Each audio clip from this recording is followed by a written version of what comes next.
आज की सबसे धमाकेदार खबर यह है कि बीजेपी के अपने नेता अनुराग ठाकुर ने राहुल को फंसाने के लिए प्रेस कॉन्फ्रेंस की और पीएम मोदी को फंसा दिया।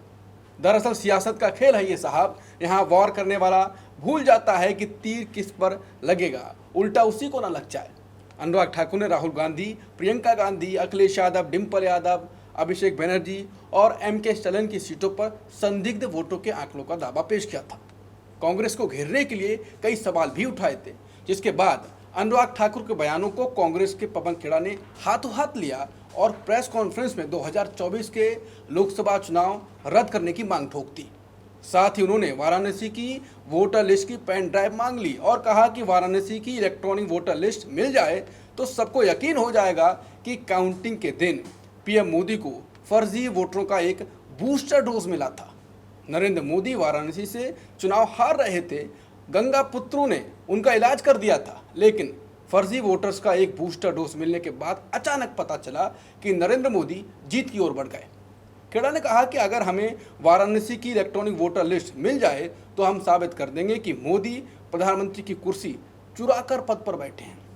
पवन खेड़ा ने अनुराग ठाकुर की पीसी के बाद कहा कि आज पक्ष और विपक्ष दोनों चुनाव आयोग से सवाल पूछ रहे हैं, ऐसे में चुनाव आयुक्त ज्ञानेश कुमार कहाँ हैं?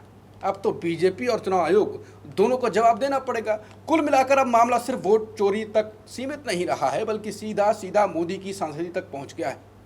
तो आज हम समझेंगे कि क्या बीजेपी की अपनी प्रेस वार्ता ने पिछले चुनाव की वैधता पर ही सवाल खड़े कर दिए हैं, और अगर हाँ तो अब चुनाव आयोग क्या करेगा। नमस्कार, मैं हूं अंकुर और आप देख रहे हैं सत्येंद्र का खास शो बेबाक मुकेश। लेकिन हम बात शुरू करें उससे पहले पवन खेड़ा ने क्या क्या कहा है उसे सुन लीजिए।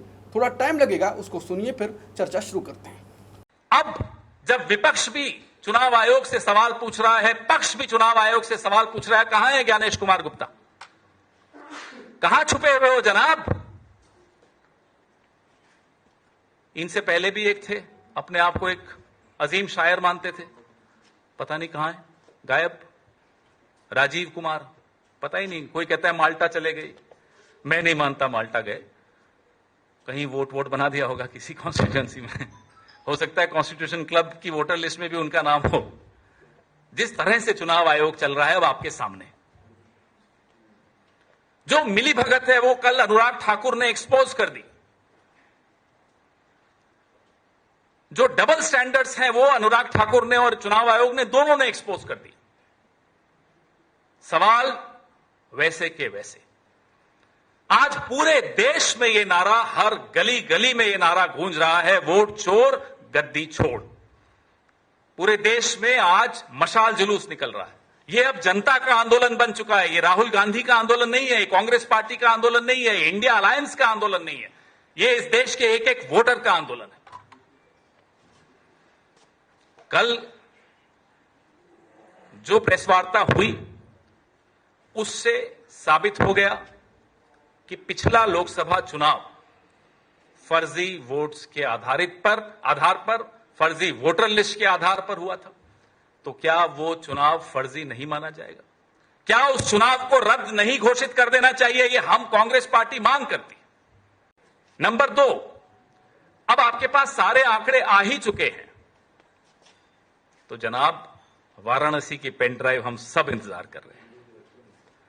प्रियंका गांधी वाड्रा जी के लोकसभा क्षेत्र के लिए अनुराग ठाकुर जी हंसते हुए उछलते हुए बोलते हैं, देखिए 93,000 फर्जी वोट। भाई थोड़ा सोच लेते बोलने से पहले, जीती कितने वोटों से है? 4,10,000 वोटों से जीती हैं। 93,000 फर्जी बता रहे हैं। मैं बता दूं आपको, बीजेपी को वहां 1 लाख वोट मिले, हम भी हैरान है कैसे मिल गए। कल उसका भी जवाब मिल गया, 93,000 फर्जी है। मान लो ये फर्जी वोट वायनाड में नहीं होते तो प्रियंका गांधी जी 5 लाख वोट से जीतती। हम तो यही मानेंगे। आ जाइए रायबरेली में, वहां के भी कुछ आंकड़े इन्होंने दिए। मान लो वहां भी फर्जी वोट नहीं होते तो राहुल गांधी 5 लाख वोट से जीतते। हम वाराणसी का इलेक्ट्रॉनिक वोटर लिस्ट की मांग कर रहे हैं। सबको यकीन हो जाएगा, हमें तो है लेकिन कुछ लोग अभी भी बचे हैं जिनके मन में संशय है, उन्हें भी यकीन हो जाएगा कि एक बूस्टर डोज मिला था प्रधानमंत्री को। काउंटिंग के दिन आधे दिन तक प्रधानमंत्री हार रहे थे। नरेंद्र मोदी वाराणसी से चुनाव हार रहे थे, गंगा पुत्रों ने उनका इलाज कर दिया था, लेकिन एक बूस्टर डोज फर्जी वोटर्स का मिल गया। मुकेश जी, पवन खेड़ा के आरोप, अनुराग ठाकुर ने कांग्रेस को घेरने की कोशिश की। अब जो पवन खेड़ा ने आरोप लगाए हैं, तीर उल्टा लग गया। बिल्कुल, तीर उल्टा लग गया, पैरों पे कुल्हाड़ी मार ली, बैकफायर कर गया, हाँ। बूमरैंग हो गया, हाँ। ये सारी चीज़ें हो गई। हाँ। लेकिन दो चीज़ें अब एक आप कह सकते हैं इन दोनों को साथ रखकर कि अगर ये मामला इस हद तक चला गया है तो अब राष्ट्रपति को दो काम करने चाहिए। पहला काम तो ये करना चाहिए कि सरकार को बर्खास्त करें और नए चुनाव का ऐलान करवाएं। बर्खास्त तो तब करेंगे जब साबित हो जाए, अभी तो आरोप लगा है। इतने सारे आरोप आ गए हैं। खुद सत्तारूढ़ दल का प्रवक्ता कह रहा है, नेता कह रहा है कि इन 6 सीटों पर धांधली हुई। विपक्ष नहीं कह रहा है, सत्तारूढ़ दल का एक बड़ा नेता प्रेस कॉन्फ्रेंस करके कह रहा है। इसका मतलब 6 सीटों का आंकड़ा तो वो दे रहा है। धांधली से किसको फायदा हुआ, किसको नुकसान हुए तो दूसरी बात है, लेकिन धांधली हुई ये सत्तारूढ़ दल स्वीकार कर रहा है। अब अगर ये 6 सीटों के आंकड़े पर कर रहा है तो अगर बाकी सीटों का हाल लिया जाएगा तो और बड़ा खुलासा होगा। तो धांधली पर मुहर लगा दी सरकार ने कि धांधली हुई है। दूसरा सवाल यह है कि अनुराग ठाकुर को इन 6 सीटों का आंकड़ा दिया किसने और 6 दिनों के अंदर उन्होंने एनालिसिस करके कैसे दे दिया। जिस एक विधानसभा सीट के एनालिसिस के लिए 6 महीने लग गए। 6 महीने लग गए राहुल गांधी को, वो 7 फीट ऊंचा ढेर जो था उससे निकालने में अनुराग ठाकुर ने वो 6 दिन में कैसे कर दिया।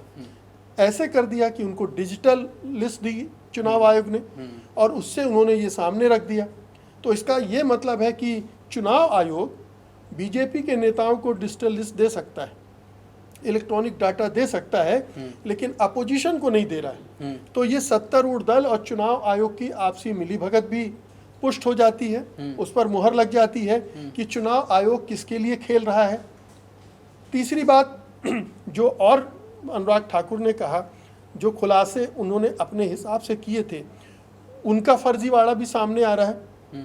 मसलन कांग्रेस ने कहा है कि हमें आप बनारस के डाटा दीजिए, बनारस सीट का डिजिटल डाटा दीजिए। और आपको याद होगा जब 2024 में लोकसभा चुनाव की काउंटिंग चल रही थी तो बनारस में प्रधानमंत्री की हालत पतली हो गई थी।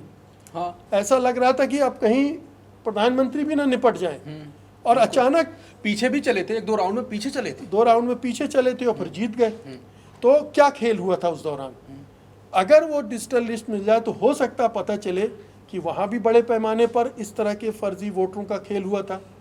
और अगर प्रधानमंत्री खुद इस तरह से जीत कर कुर्सी पर बैठे हैं तो फिर उनकी पूरी सत्ता अवैध हो जाती। उनका चुनाव जो इंदिरा गांधी के लिए हुआ था, इंदिरा गांधी ने तो कोई फर्जीवाड़ा किया नहीं था। एक छोटी सी गलती उनके जो पर्सनल सेक्रेटरी थे उनसे हो गई थी कि उन्होंने इस्तीफा एक दिन बाद दिया था या दे दिया था, स्वीकृत बाद में हुआ था और उनकी कैंपेन में काम कर रहे थे। बस इतना अपराध था इंदिरा गांधी का और उनकी सदस्यता रद्द कर दी गई थी। अब ये जो मामला है इसमें तो और बड़ा मामला बन जाएगा। तो मेरे कहने का मतलब ये कि अनुराग ठाकुर ने होशियारी दिखाने के चक्कर में, ओवर स्मार्ट बनने के चक्कर में ये अपनी पोल खुद खोल ली। चुनाव आयोग की भी पोल खोल दी, अपनी सरकार की भी पोल खोल दी। बीजेपी ने तो करवाई होगी पीसी। बिल्कुल, बीजेपी को लगा होगा कि वो काउंटर अटैक कर रहे हैं। वो ये आरोप लगाने के लिए आए थे कि फर्जीवाड़ा अपोजिशन पार्टी कर रही है, जबकि आप भूल रहे हैं कि सत्ता में आप हैं और चुनाव आयोग आपके निर्देशों पे काम कर रहा है। चुनाव आयोग अपोजिशन के साथ जिस तरह का व्यवहार कर रहा है हम जानते ही हैं। तो ये बिल्कुल स्पष्ट था। अब आप देखिए कि वायनाड सीट का उन्होंने एक वो एग्जाम्पल दिया कि वहाँ 1 लाख वोटों की कितने की हेराफेरी हुई है। क्यों हुई है? पवन खेड़ा ने जवाब दिया वो जो हेराफेरी हुई वो बीजेपी के पक्ष में हुई है। अब इसका तो पता कैसे चलेगा कि किसने हेरा फेरी की है? तो लाइए उसका डिजिटल डाटा, लीजिए एनालिसिस कर लेते हैं, पता चल जाएगा कि हेरा फेरी कैसे हुई थी, किसने की थी। एक और क्लेम आया सोनिया गांधी के रजिस्ट्रेशन को लेकर कि 1 जनवरी 1980 को उनका रजिस्ट्रेशन किया गया था, जबकि वो भारतीय नागरिक नहीं बने थे। 84 में बाद में हुआ था, है ना। तो अब ये सवाल उठ रहा है, जो पूरा डॉक्यूमेंट्स आए हैं वो फर्जी साबित हो रहे हैं, क्योंकि उस डॉक्यूमेंट में लिखा हुआ है national capital region NCR Delhi, जबकि एनसीआर दिल्ली 1992 में बना था। 1980 में वो केंद्र शासित प्रदेश था, यूनियन टेरिटरी था। तो ये फर्जीवाड़ा भी सामने आ गया। तो सरकार अपने लिए कब्र खोदती जा रही है, अपने ही पैरों पे कुल्हाड़ी मारती जा रही है। और अब ये बहुत स्पष्ट होता जा रहा है कि बड़े पैमाने पर धांधली हुई है। इस पैमाने पर धांधली हुई है कि 2024 के लोकसभा चुनाव रद्द कर दिए जाने चाहिए। इसका जवाब अब किस तरह से बीजेपी की तरफ से आता वो देखना है। लेकिन चुनाव आयोग की चुप्पी बड़ी जबरदस्त है, बिल्कुल खामोश है। केवल सूत्रों के हवाले से खबरें आ रही हैं, खबरें प्लांट की जा रही हैं मीडिया के द्वारा। बिल्कुल चुनाव आयोग के सूत्रों के हवाले से खबरें प्लांट की जा रही हैं। अब देखिए तेजस्वी यादव लगातार वहां पर भंडाफोड़ कर रहे हैं कि कितने लोगों के कई एपिक नंबर हैं, फर्जी कार्ड हैं। अभी कल राहुल गांधी ने उन लोगों के साथ चाय पी जिन्हें मृत घोषित करके नाम उनके काट दिए गए थे, और योगेंद्र यादव ने 2 लोग पेश कर दिए थे सुप्रीम कोर्ट में। अब ये सारी चीजें हैं जो पूरे चुनाव को बता रही हैं कि ये फर्जीवाड़ा था, पूरा चुनाव गड़बड़ झाला है। और अभी तो ये छोटी छोटी चीजें हैं, बहुत सारी चीजें अगर आप डिटेल में जाएंगे कि कैसे वोट परसेंटेज बढ़ गया, कैसे ये हो गया, ये तमाम चीजें अगर सब जोड़ कर देखेंगे तो पूरी काली तस्वीर दिखेगी आपको। ऐसी सूरत में इस चुनाव की वैधता क्या रहेगी? इस चुनाव को क्यों ना रद्द कर माना जाना चाहिए और नए सिरे से चुनाव होना चाहिए? ठीक है, सुप्रीम कोर्ट में सुनवाई चल रही है। सुप्रीम कोर्ट क्या करेगा एसआईआर के मामले में बिहार में, हमको नहीं पता है, या पता भी है तो भाई हम कह नहीं सकते हैं। ठीक बात। तो जो होने वाला है वो सबको पता है। लेकिन सवाल उठता है कि एसआईआर तो उसका धांधली का एक नया चरण है, नया फेज है, एक दूसरे लेवल पर उसके जरिए धांधली की जा रही।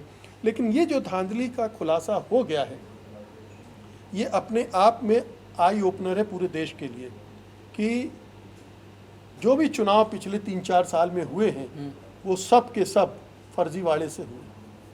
आपने राहुल गांधी का जिक्र किया कि उन्होंने कहा कि मृत लोगों के साथ चाय पी रहा हूँ, वो वीडियो आया तो वहाँ की जो जनता, जो लोग बैठे थे, उन्होंने कहा कि महागठबंधन, आप तेजस्वी यादव इसको रोक दीजिए, बिहार को बचा दीजिए। तो राहुल गांधी ने कहा कि रोक देंगे, जो कॉन्फिडेंस था कि अरे रोक देंगे और ये फिजूल वाली जो चीज़ें हैं बिल्कुल होने नहीं देंगे, हम ये करके रहेंगे। आपको लगता है कि रोक पाएंगे? क्योंकि ऐसी चुनाव तो हो जाएगा, फिर उसके बाद बवाल ही होता रहेगा, कुछ नतीजा भी निकलेगा। देखिए, रोक देने का कॉन्फिडेंस अगर है तो इसलिए कि उनके पास और भी मसाला होगा, और भी ऐसे रहस्य उद्घाटन वो अगले कुछ दिन में कर सकते हैं जिससे ये पूरी प्रक्रिया ही बेमानी दिखने लगेगी और बिहार में एक ज़बरदस्त तूफान उठेगा। और वो इस पूरी प्रक्रिया को राहुल गांधी अकेले नहीं रोकेंगे, पूरा बिहार खड़ा हो सकता है इस मामले में। अगर इस पैमाने पर वोट काटे जा रहे हैं, फर्जीवाड़े किए जा रहे हैं, तो अगर बिहार जो इस तरह के मामलों में बहुत चैतन्य है, बहुत जागरूक है और बहुत एग्रेसिवली इसका विरोध करता है, अगर वो हाँ ये हालात बन गए तो रुकना उसका अवश्यंभावी हो जाएगा। वो फिर उसके बाद रास्ता नहीं रह जाएगा चुनाव आयोग के पास। और बाकी राज्य सरकारें भी खड़ी हो रही हैं, वो भी मुकाबले के लिए तैयार हैं। तो स्थितियां लगातार चुनाव आयोग के लिए, सरकार के लिए विकट हो रही है। सुप्रीम कोर्ट अगर दूसरी तरफ निर्णय देता है तो उससे भी उनका बचाव नहीं होगा। बिल्कुल, जो परेशानियां हैं वो मोदी और चुनाव आयोग के लिए तो लगातार खड़ी हो ही रही हैं। और राहुल गांधी ने कहा कि महागठबंधन के साथ मिलकर बिहार में हम ये रोक देंगे। उनका जो आत्मविश्वास था वो अभी तो दिखता है कि कुछ कहता है, लेकिन क्या कहता है वो साबित हो पाएगा, नहीं हो पाएगा। आरोप केवल आरोप रह जाएंगे और जब सबूत नहीं आए तो साबित नहीं हो पाए तो केवल आरोप ही कहे जाएंगे जब तक कोई दोषी साबित ना हो। जो भी इस घटनाक्रम इस केस में आगे बढ़ेगा हम आपको सामने खबर लाते रहेंगे। तब तक आप देखते रहिए सत्य हिंदी। नमस्कार।